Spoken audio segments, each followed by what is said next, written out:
Bonjour tout le monde. Ici, on va voir la notion d'intégrale curviligne, c'est-à-dire l'intégrale selon une courbe. On va voir la notion d'intégrale curviligne d'une fonction scalaire, c'est-à-dire une fonction qui arrive dans R, et puis l'intégrale curviligne d'une fonction vectorielle, des fonctions qui arrivent dans R2 et dans R3. Et puis on donnera des exemples simples pour le calcul de telles intégrales. Bien, alors si on a une courbe simple C régulière de R2 ou de R3, dont la paramétrisation est gamma, allant de AB dans C, et F, une fonction scalaire qui va de C dans R. Scalaire, ça veut dire qu'elle arrive dans R, qui est continue. Alors, on définit l'intégrale curviligne de la fonction f selon la courbe C. On la note intégrale de f ds sur C. Et c'est égal à l'intégrale réelle définie, intégrale de a à b, f de gamma de t, norme de gamma prime de t dt. On rappelle que gamma prime de t, c'est gamma prime 1, gamma prime n. Et la norme prise ici, c'est la norme euclidienne. Maintenant, on va donner des formules équivalentes à partir de la formule générale, celle-là, pour les courbes dans le plan et puis pour les courbes dans l'espace. Alors, si C est une courbe dans le plan, dans la paramétrisation, c'est x égale à x de t, y égale à y de t. Alors ici, c'est le cas particulier où gamma de t égale au couple x de t, y de t. Et donc, on applique la définition l'intégrale curviligne sur C de f. Ça va être l'intégrale de a à b, f de x de t, y de t. Et la norme de gamma prime de t, ici, gamma prime de t, c'est la dérivée de x par rapport à t, la dérivée de y par rapport à t. Donc, la norme de gamma prime de t, ça va être la racine carrée de dx sur dt au carré plus dy sur dt au carré. dt. Et gamma a, donc c'est le point de départ, et gamma b, c'est le point d'arrivée. On rappelle que C, c'est gamma de AB, l'image de AB par gamma. Maintenant, si on a une courbe dans R3, dans l'espace, donc dans la paramétrisation, ça va être de la forme x de t, y de t, z de t, le triplet. Alors, l'intégrale curviligne, c'est l'intégrale de AB, f de gamma de t, et gamma prime de t, ici, c'est dérivée de x par rapport à t, dérivée de y par rapport à t, dérivée de z par rapport à t. Donc, sa norme, ça va être la racine de carré de dx dt plus carré de y dt plus le carré de dz dt. Et encore ici, gamma a, c'est le point de départ, et gamma b, c'est le point d'arrivée. L'intégrale curviligne, cette définition qu'on a donnée, elle ne dépend pas de la paramétrisation de la courbe qu'on avait choisie. Parmi les applications des intégrales curvilignes d'une fonction scalaire, ça nous permet de calculer la longueur d'une courbe, soit dans le plan, soit dans l'espace. La longueur d'une courbe, c'est l'intégrale curviligne sur cette courbe de la fonction scalaire 1. Fonction scalaire constante 1. Donc, longueur de C, c'est l'intégrale sur C 1 ds. Dans la suite, on va adopter comme notation celle-là avec un petit rond, l'intégrale avec un petit rond, lorsque C est une courbe fermée.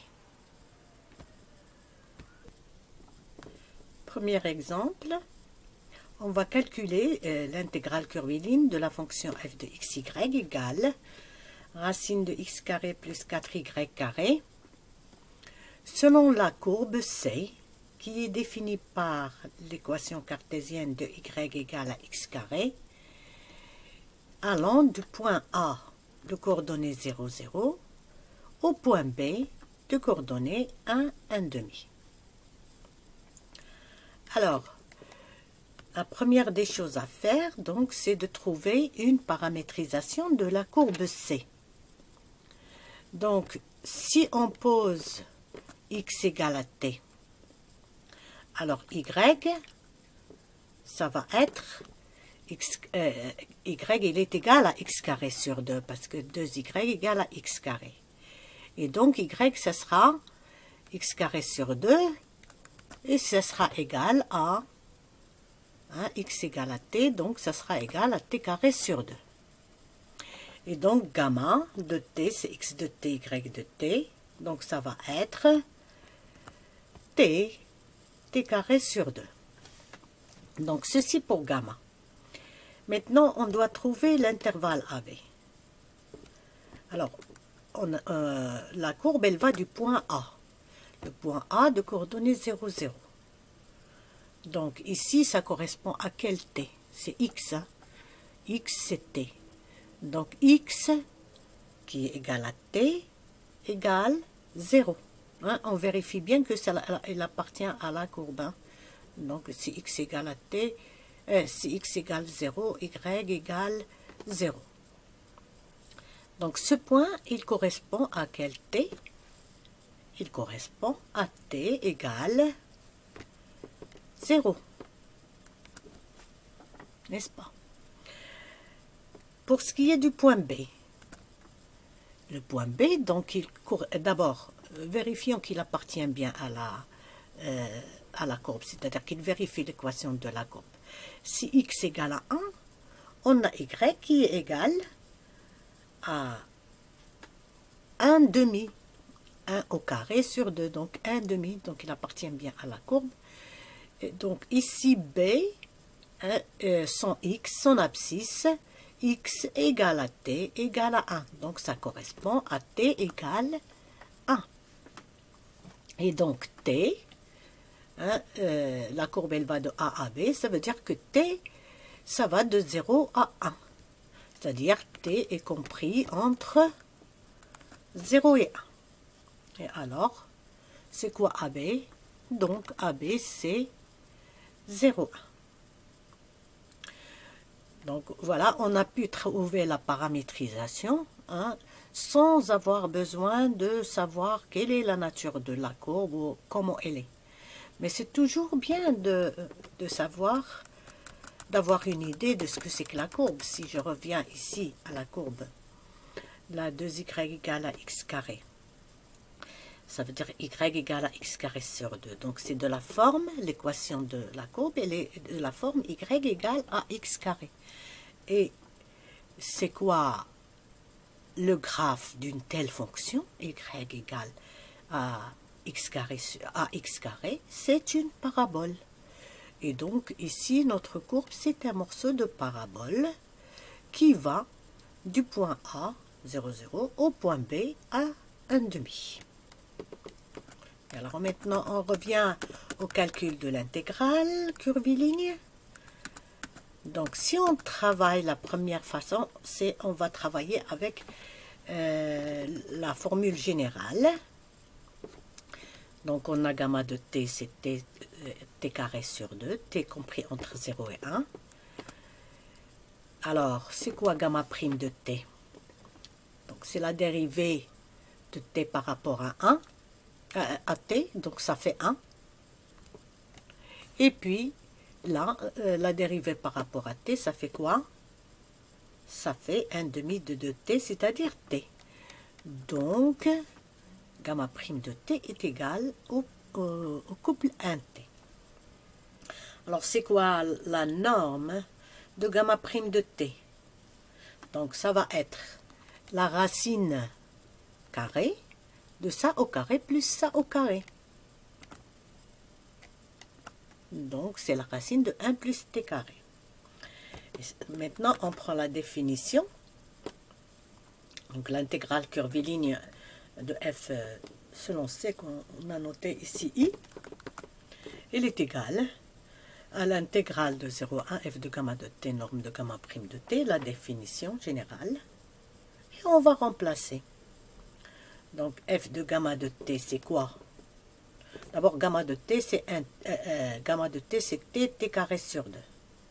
Donc, x ici, c'est t, et y, c'est t carré sur 2. F de xy, c'est quoi? C'est x carré plus 4y carré. C'est la racine de x carré plus 4y carré. Donc, c'est la racine de t carré, x carré, plus 4 fois le carré de y. Ok? Multiplié par la norme de gamma prime de t qu'on a déjà calculée. Et donc, ça nous donne cette intégrale. Donc, ce qui nous reste à faire, c'est du calcul. Alors, ici, donc, on fait le calcul. Donc là, ça fait T4 sur 4. On peut simplifier par 4, il va rester T4. On met T4 en T2 en facteur, donc ça nous fera T carré facteur de 1 plus T2. On sort le T2. La racine de T carré, c'est quoi? C'est la valeur absolue de T. Mais T, ici, il est compris entre 0 et 1. Donc, sa valeur absolue, c'est T. Donc, il va nous rester T, racine de 1 plus T carré, fois racine de 1 plus T carré. Ce qui va nous donner, c'est T multiplié par 1 plus T carré. Et alors, donc la primitive de ça, bon, ça c'est T plus T au cube. Donc, primitive de T, c'est T carré sur 2. Et primitive de T3, c'est T4 sur 4. Donc, ça nous donne T2 sur 2 plus T4 sur 4, compris entre 0 et 1. Donc, pour 0, c'est 0. Et pour 1, ça fait 1 demi plus 1 quart. C'est-à-dire, c'est égal à 3 quarts. Alors maintenant, pour la deuxième méthode, en fait, c'est la même formule, mais on travaille directement avec la formule pour des courbes dans R2. Donc, on a toujours x égale à t, y égale à t carré sur 2 et t compris entre 0 et 1. Alors, la deuxième formule pour l'intégrale curviligne, c'est l'intégrale de f de xy, racine de dx sur dt au carré plus dy sur dt au carré. Donc, on va remplacer. On rappelle f de xy, c'est x carré plus 4y carré, racine de x carré plus 4y carré. Donc, on va remplacer. D'abord, ici, dx sur dt, c'est combien? C'est 1. Et là, dy sur dt, c'est combien? C'est t. C'est 1 demi fois 2t. Donc, c'est t. Donc, ça va faire 1 au carré plus t au carré. 1 au carré, c'est 1. T au carré. Et là, donc, c'est racine x de t au carré. Donc, ça fait t au carré plus 4 fois t carré sur 2 au carré, qui donne t4. Et là, on retombe sur la même intégrale qu'on a déjà calculée, c'est-à-dire ici, on sort le racine de t carré qui fait valeur absolue de t et qui est égal à t, puisque t est positif. Et on calcule cette intégrale exactement comme ce qu'on a fait avant. Et ça nous fait 3 quarts. Pour le deuxième exemple, c'était calculer le périmètre du cercle unité, c'est-à-dire du cercle de rayon 1.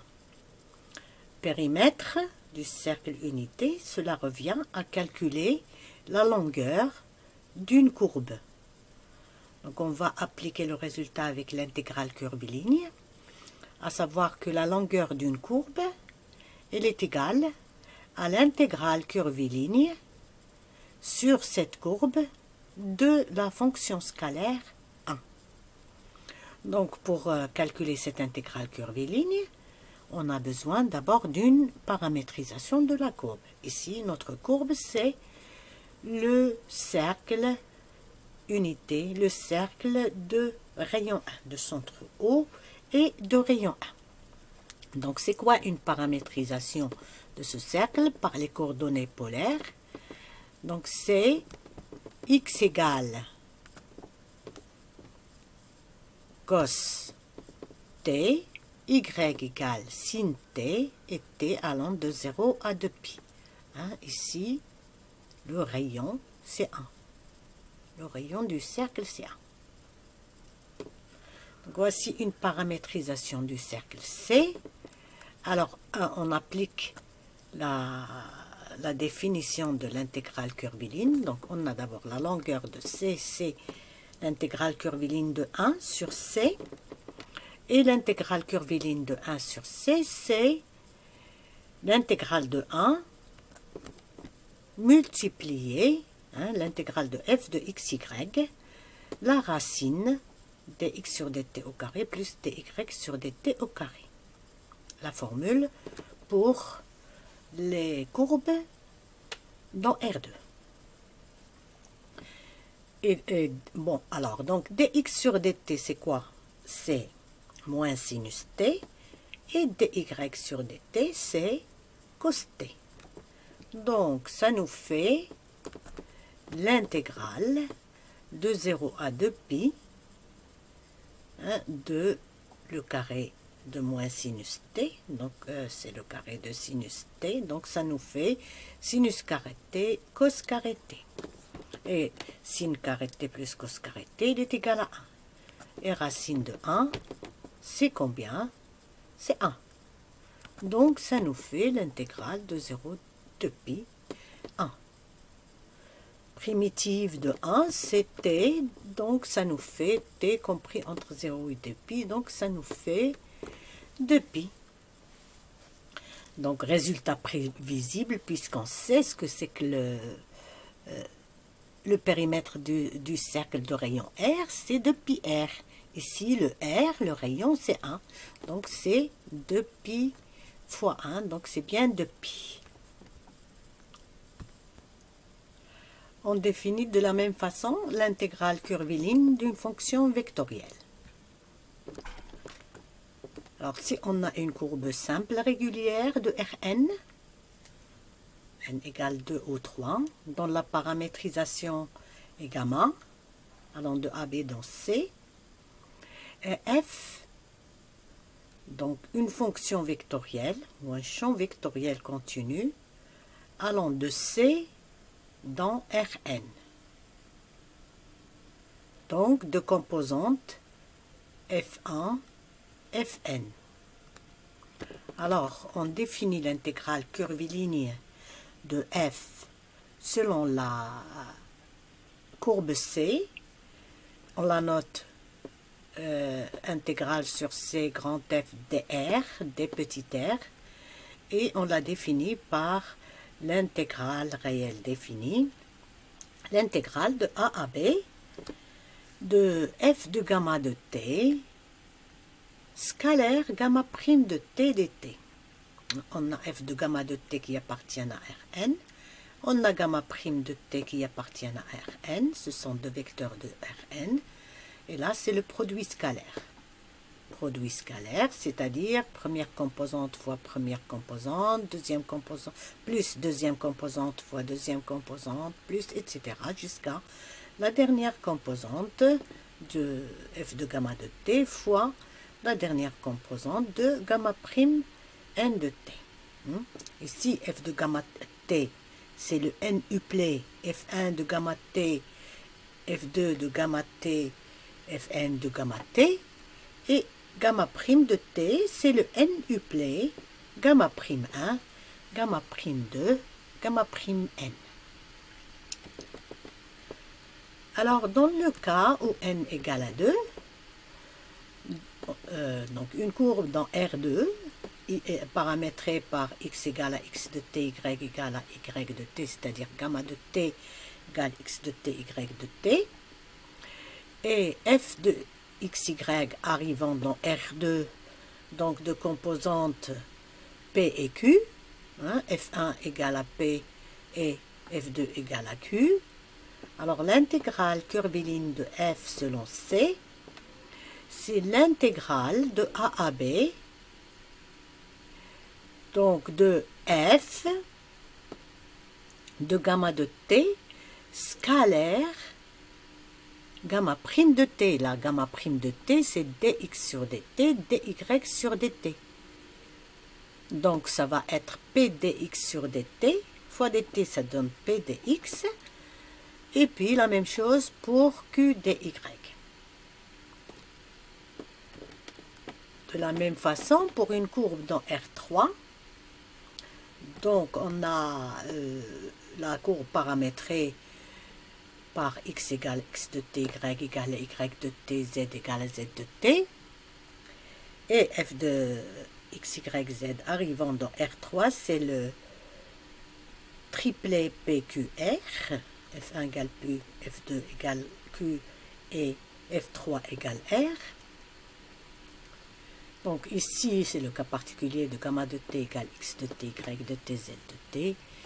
Et pareil que pour le cas de la dimension 2, l'intégrale de f de r, c'est l'intégrale de a à b, p dx plus q dy plus r dz.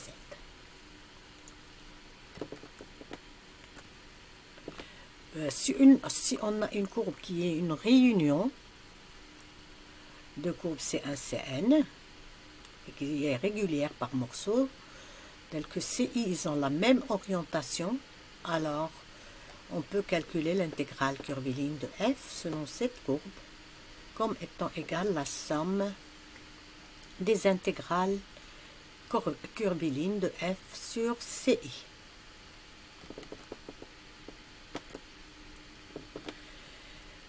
L'intégrale de f selon moins c ici ça veut dire c'est la courbe dans le sens contraire de c.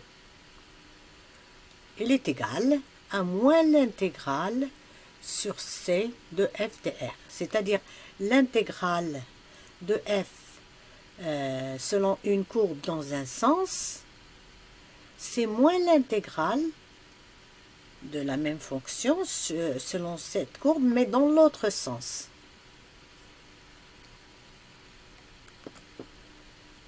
Là aussi, la définition qu'on a donnée de l'intégrale curviligne d'une fonction vectorielle est indépendante de la paramétrisation de la courbe.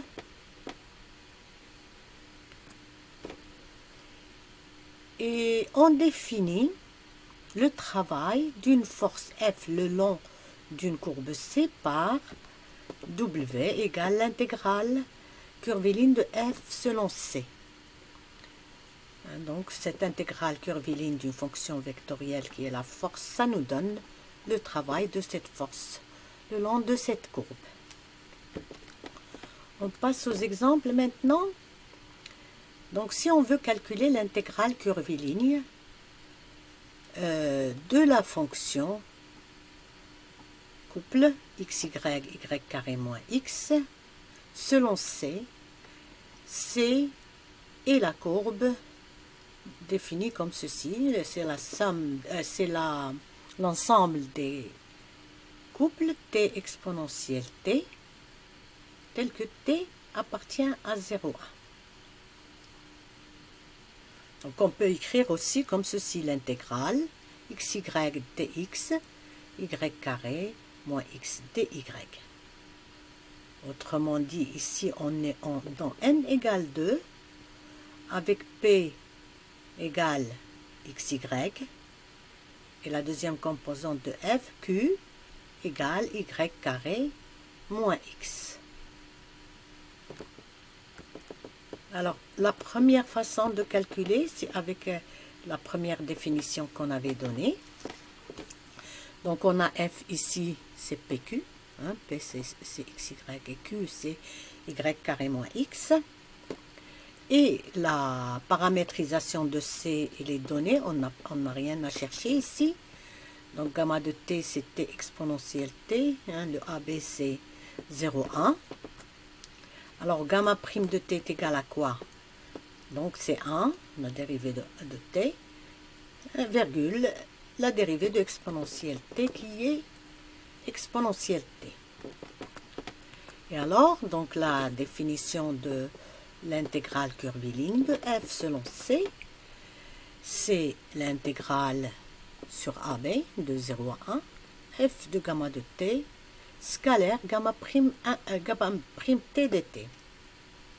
Alors donc on a gamma prime de t, il est là, et on a f de gamma de t, donc on n'a qu'à remplacer x par t et y par exponentielle t. Donc ça va nous donner égal, donc f de gamma de t, c'est x, c'est-à-dire t, fois y, fois exponentielle t, ok, virgule, donc y carré, c'est exponentielle t au carré, moins x, c'est-à-dire t. Donc ça, c'est f de gamma de t. Scalaire, gamma prime de t. Alors, donc, ça fait égal à quoi? Donc, c'est la première fois la première, plus la deuxième composante fois la deuxième composante. Hein, première fois première, donc ça donne ça. Et puis là, c'est exponentielle de t moins t multiplié par la deuxième. Bon, et maintenant, ce qui nous reste à faire, c'est le calcul. Hein, t exponentielle t moins t exponentielle t, ça disparaît. Il va rester exponentielle de t fois exponentielle t, qui nous donne exponentielle 3t. Et c'est quoi la primitive? Une primitive de exponentielle 3t, c'est exponentielle 3t divisé par 3, entre 0 et 1. Donc ça fait combien? Ça fait 1 tiers, facteur de e à la puissance 3 moins 1. Si on passe si on fait avec la deuxième méthode, c'est-à-dire l'intégrale curviligne de l'intégrale curviligne, on va directement, ce qu'on nous avait demandé à calculer, l'intégrale p dx plus y carré moins x dy. Là, on a x qui est égal à t sur la courbe C. Et y, c'est exponentielle t. Donc, on fait dx, c'est dt. Et dy, c'est exponentielle t dt. Et là, on ne fait qu'en remplacer. Donc, on prend x, on le pose, ça va faire t, multiplié par exponentielle t, multiplié par dx qui est dt, et là, donc on remplace y par exponentielle t, et x par t, et dy par ceci, et donc ça nous donne ça. Ok, alors, donc après c'est les calculs. Donc on met des t en facteur, on simplifie ce qu'il y a à simplifier et on tombe sur la même intégrale exponentielle 3t, ce qui est égal à cette valeur 1 tiers de E3 moins 1. Donc pour le calcul d'une fonctionnelle de l'intégrale curviligne d'une fonction vectorielle, il est plus simple d'utiliser la deuxième méthode. Parce que là, ça fait qu'on ne fait que remplacer x par sa valeur, et y par sa valeur, et dx et dy par leur valeur.